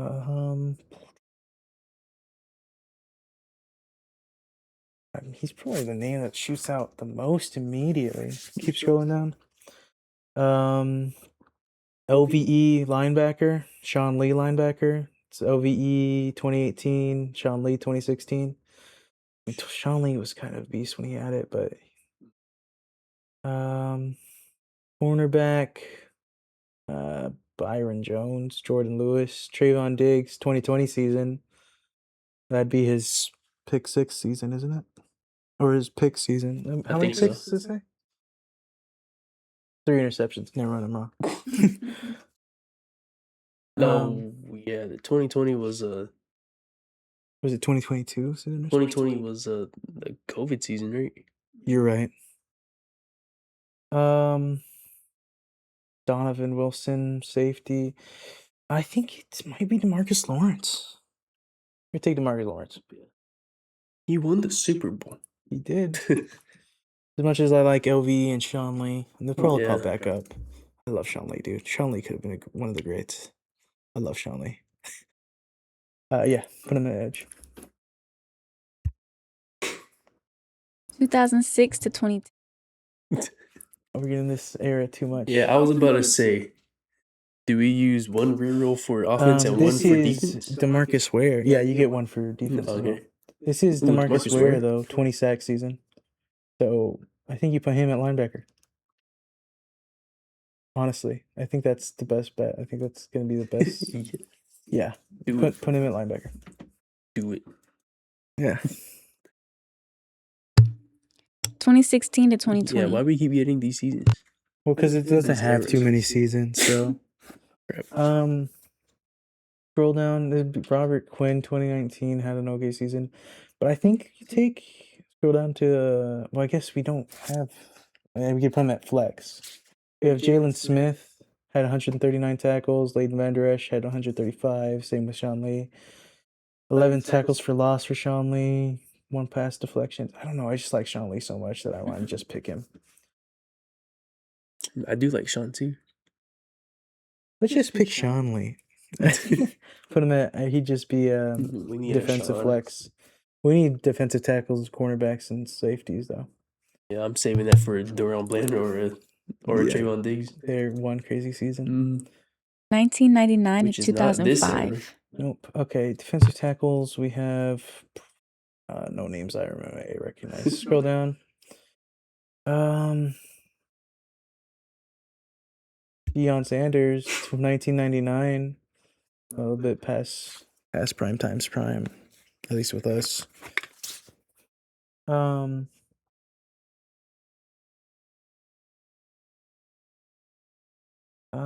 I don't. Oh, freaking Darren Woodson is not bad. Roy Williams. Darren Woodson. Roy Williams. It's one of those two.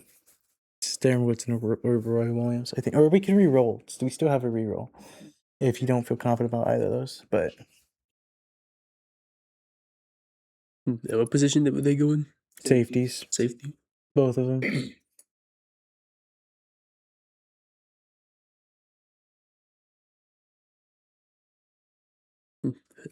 Have the Cowboys have a better safety? I know. I can't think What's of his one off name? the top of my head. Yeah. You think it's safe to get a safety right now? I think so. Yeah. Because also I think the other positions we definitely have better slots of.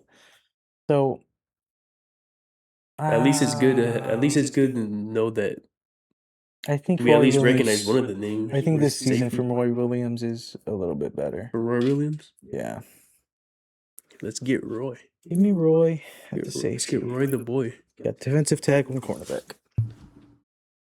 2011 and 2015. We didn't have a good defense then. So we might reroll, but let me see if there's any like one standout season. Brandon Carr, it wasn't a terrible cornerback by any means. Sterling Moore. Probably if the best cornerback, probably best defender on this list is Brandon Carr. But I don't know, he's still not great. He has 70 tackles, 12 pass deflections, 3 interceptions. Yeah, that's definitely the best season on the list, I think. But I'd be down to reroll. Yeah. We're gonna reroll. This is definitely too long for TikTok. That's why I just wanted to do offense only. 2021 to 25. Osa. Yeah. 2024. It's not bad. Quinion Williams, 2025. This isn't Deron Bland's pick 16, right? 2023 Deron Bland, 9 interceptions, 15 pass deflections, 64 tackles. I'm pretty sure it is. It's also Diggs' 11 interception season. So take that one. I don't know. Diggs. It's only 2 more interceptions and less tackles, but more pass deflections. Yeah, Deron Bland only broke his because of the pick sixes. Deron Bland also has a couple tackles for loss.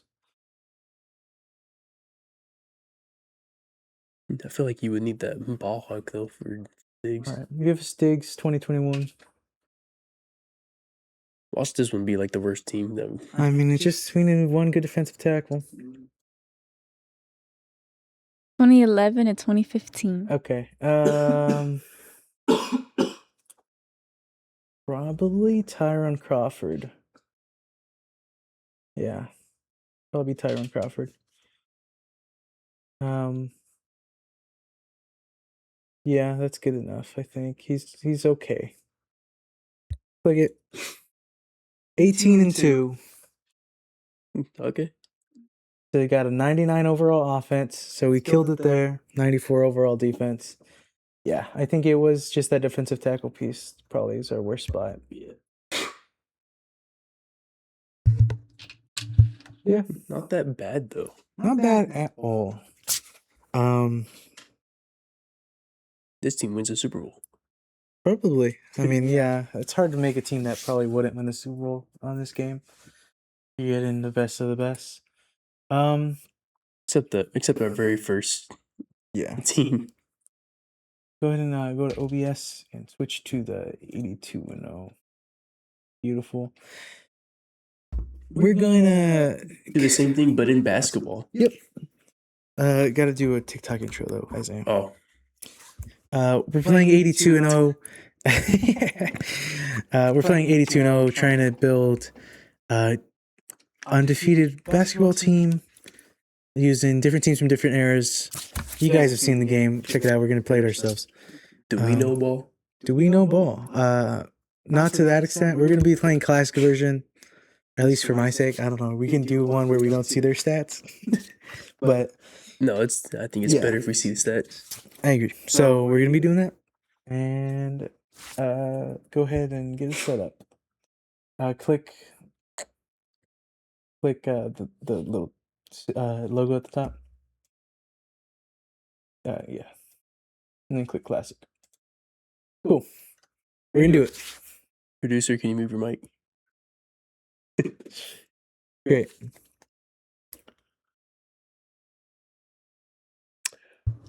So we get Cleveland in the 2000s. Go ahead and give us LeBron James.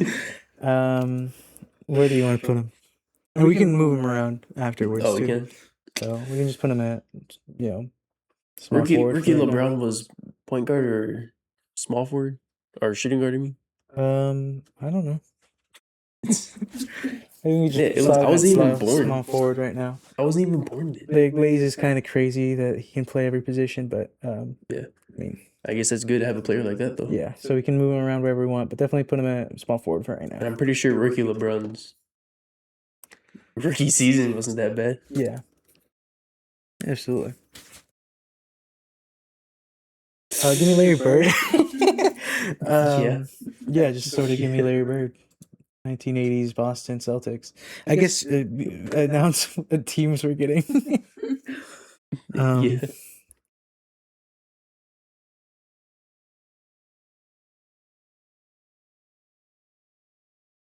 Announce what teams we're Jason getting. Tatum. Jason Tatum. Boston 20s. 2020s.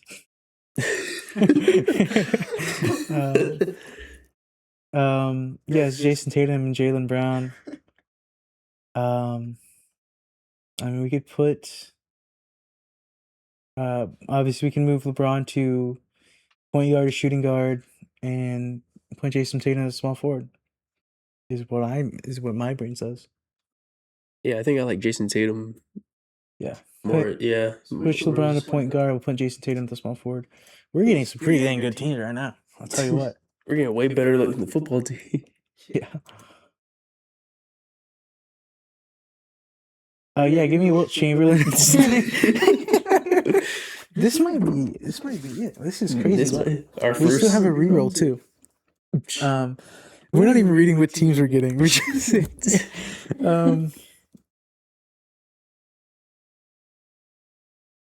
Brooklyn. Brooklyn. The 80s? Brooklyn in the 80s. Brooklyn. Statistically, their best player is Mike Newland, but this one isn't as good of a team as the teams we've been rolling. But 21 points per game, 3.1 rebounds, 3.9 assists per game. He's a shooting guard, which is the position we need. Mm-hmm. But we can also reroll and get a little greedy. We can. So the way this one works, we can reroll either the team or the era. So think. Does Philadelphia have any like historically good shooting guards that we could maybe get if we just reroll the era?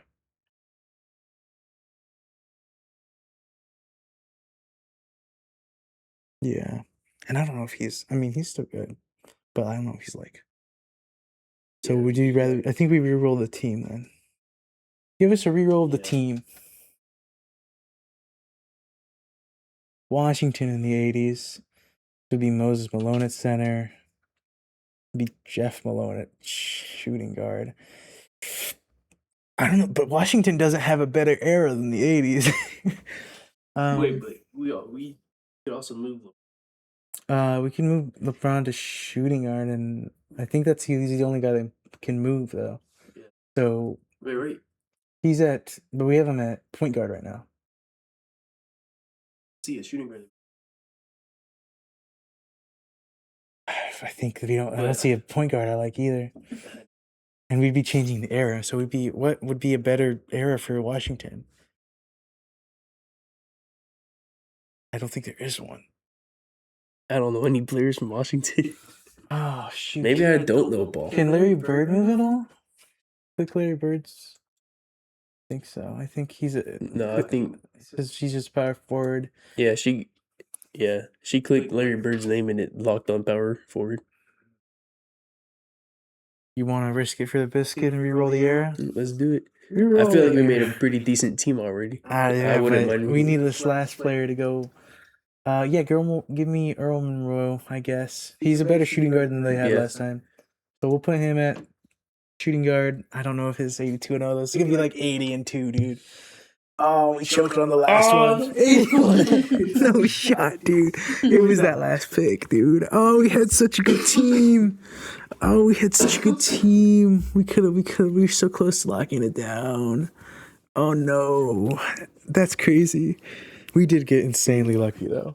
That's a crazy team. We got super lucky. LeBron James, Larry Bird, Wilt Chamberlain, right? Wilt Chamberlain, Larry Bird, Jason Tatum, LeBron James. And then it's gotta just Earl Monroe, who's not a bad player, obviously. 81-1, but he was the better one. Out of the team's era we picked. That's the closest I've ever got. One more time. We're gonna go 12 and 64 or whatever. We'll go one more time. Yeah. Build another. Yeah, let's do this. Let's do Round 2. Round 2. Building an NBA team. Giving the team an era. Go. Memphis in the 2000s. I'm re-rolling. I don't know if you want to do team or era. I feel like 2000s is a sweet spot for some of these teams. All right, so give us a re-roll of the team. Yeah. And yeah, also Memphis never really has too many. Washington Gilbert Arenas again? or Michael Jordan washed version. Give me Gilbert. If it's Michael Jordan or Gilbert, I'll take Gilbert. Okay. Get He's Gilbert locked in at point guard. Okay, it's not bad. It's not bad at all. Uh-uh. Cleveland in the 2010s. Give me LeBron James. LeBron again. Or Kyrie Irving. No, but we already have a point guard. Dude. Yeah. Yeah, we'll take LeBron James and we'll put him in small forward so we can move him around. Cool. Give me Miami in the 80s. This is a terrible, terrible Miami. Their best player. Give me the coach. Give me a new era because Miami has pretty good eras. Give me a different version of LeBron. Miami 2000s. Dwayne Wade. Yeah. Take Dwayne Wade. Dwayne. Put him at shooting guard right now. Or I guess he has to go at shooting guard actually. Memphis in the 90s. We don't have any more rerolls. No. I mean, he's not a terrible player. Sharif Abdul-Rahim. We need a good center and power forward. He's both of those. He's just okay though. But I mean, we don't have any rerolls, so we're taking him. Plot him at I guess forward. Yeah, he can switch between the two, so put him at power forward for right now. And also, if we get a good small forward, we can put LeBron at center, even though you'd never do that in real life. Yeah, no. Utah in the 2020s. What's the center? The center they got. I don't think they Jaren have Jackson right is their highest rated center on here. Jaren Jackson's pretty good. I would say probably Laurie shuffle. I think you shuffle Shareem Abdul to center, move LeBron to power forward, and then get Lauri Markkanen as your small forward. Right? Do you understand what I mean? Click the guy in the top right. Move him there. Perfect. Click LeBron James. Move him there.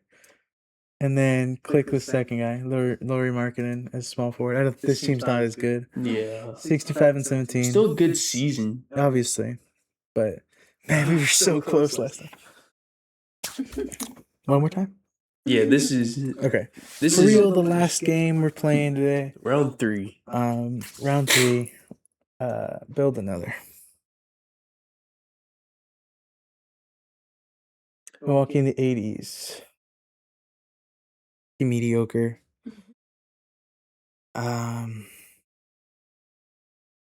80s. Do we reveal the team or I don't know. I don't know. Milwaukee would be the only other better era would be the 2000s, right? So give me a new team. The 2020s. I mean. So I think give me a new team. I didn't ask for your approval, but yeah, I shouldn't have done that. Should have asked. Indianapolis in the 80s. Go and give me a new era. I think we're cooked. I think we're cooked, beyond cooked. We had our chance at the first one. Indianapolis in the 90s. Reggie Miller's their best player, and he's just pretty good. I think we're cooked. Take Reggie. We could just restart.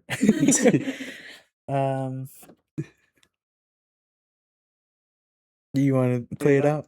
Yeah, let's just play it out. All right, give us Reggie, and we're just going with the heart of the cards at this point. Got no more rerolls. Uh-oh. Cleveland in the 2010s. Give me LeBron James. Just spamming LeBron. Yeah. Yeah. Just for right now. Milwaukee in the 2020s. Give me Giannis.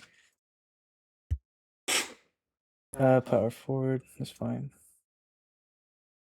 You can also move around a little bit. It's the same thing. It's the same thing. What is this like? Move Giannis to the point guard and give me Chuck Pearson. Chuck Person. I don't even know who that is. I'm a casual. Move LeBron to point guard. Yeah, that's true. Give me Walt Bellamy. He's pretty good, actually. So, yeah. But this is like a 40. No, 69-13. Actually better Okay, than last. we made some winning teams. Yeah, actually better than our last game. I don't think this one's gonna become a TikTok. Yeah, this one's kind of embarrassing. Yeah. A nice season. Yeah.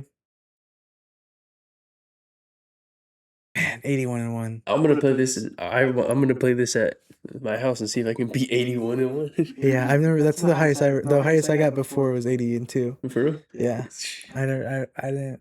81-1. It's such a pain. We had such good luck. It's such a pain to go 81-1. Okay. I know. This is actually a lot funner than I thought it'd be. Mm-hmm. I think we're gonna call it there though. Yeah. Um. Oh shoot! Was I off screen the whole time? Oh no, that was good. You were just a little bit on the edge. Yeah, we're gonna. Hopefully, I can actually make TikToks of these this time. Sorry, last games didn't turn into anything because I was having issues. Again, blame Isaiah for that. Blame our producer. Blame our producer. Thanks for watching. We'll catch you next week. Let us know what games you think we should play. If you want us to see us play any sort of games, what sports they should cover, all that junk. Thanks for watching. 500 subscribers and you see our producer. Wrong.